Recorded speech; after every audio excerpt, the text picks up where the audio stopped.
Hello friends, இன்றைக்கு tea time டாக்ல நம்ம படிக்கிற ஒரு விஷயமா இருந்தாலும் சரி, இல்லை நம்ம மற்றவங்க கிட்டேருந்து ஒரு நாலேஜ் வாங்குறோம் இல்லையா, இதை நம்ம லைஃப்பில் இம்ப்ளிமெண்ட் பண்ணதுக்கப்புறம் அது எவ்வளோ நமக்கு அது யூஸ்ஃபுல்லாக இருந்தது அப்படிங்கிறத அப்பப்போ நம்ம ரிவ்யூ பண்ணணும், செல்ஃப் அசஸ்ட் பண்ணணும்.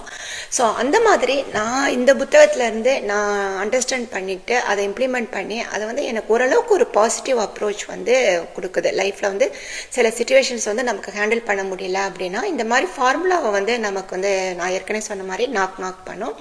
நம்ம நல்ல விஷயங்களை எவ்வளோக்கு எவ்வளவு நம்ம அலோவ் பண்ணுறோமோ, இன்வைட்டிங்காக இருக்கோமோ, அதே மாதிரி இந்த நெகட்டிவ் எமோஷன்ஸ்லாம் வர்றப்போ கொஞ்ச நேரம் நம்ம ஒரு ஸ்டில்ல போட்டு பாஸ் போட்டு இதை நான் எப்படி ஒரு பாசிட்டிவ் அப்ரோச்சில் நான் திங்க் பண்ண போகிறேன் அப்படிங்கிறது ஒரு பெரிய கொஸ்டின் மார்க்கு தான்.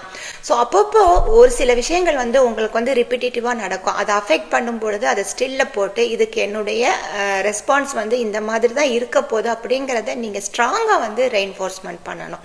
இன்னொன்று, எப்பொழுதுமே ஏதோ ஒரு விஷயம் உங்களை அஃபெக்ட் பண்ணுது, இல்லை யாருடைய நடவடிக்கை உங்களுக்கு டைரக்டாக ஒரு பாதிப்பு கொடுக்குது அப்படின்னா எப்போவுமே ஒரு கொஸ்டினை நீங்கள் கேட்டுக்கோங்க, இதனுடைய ஒஸ்ட் கேஸ் சினாரியோ என்னவா இருக்க போகுது அப்படிங்கிறதான்.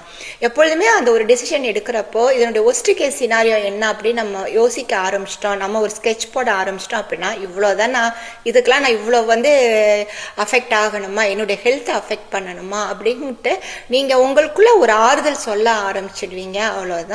எப்பொழுதுமே உங்களை அஃபெக்ட் பண்ணக்கூடிய விஷயம் எதுவாக இருந்தாலும் இதற்கு ஆல்டர்னேட்டிவ் திங்கிங் என்ன அப்படிங்கிற அந்த கொஸ்டினை நீங்கள் கேட்டுக்கோங்க. ஸோ இந்த மாதிரிலாம் நமக்குள்ள ஒரு ரெயின்ஃபோர்ஸ்மெண்ட் பண்ணும் பொழுது நம்ம ஒரு பாதிக்கப்பட்ட ஒரு மனநிலைக்கு நம்ம தள்ளப்பட மாட்டோம். இன்னும் இந்த மாதிரி சில டிப்ஸ் அண்ட் ட்ரிக்ஸ் தொடர்ந்து வாசிக்கலாம்.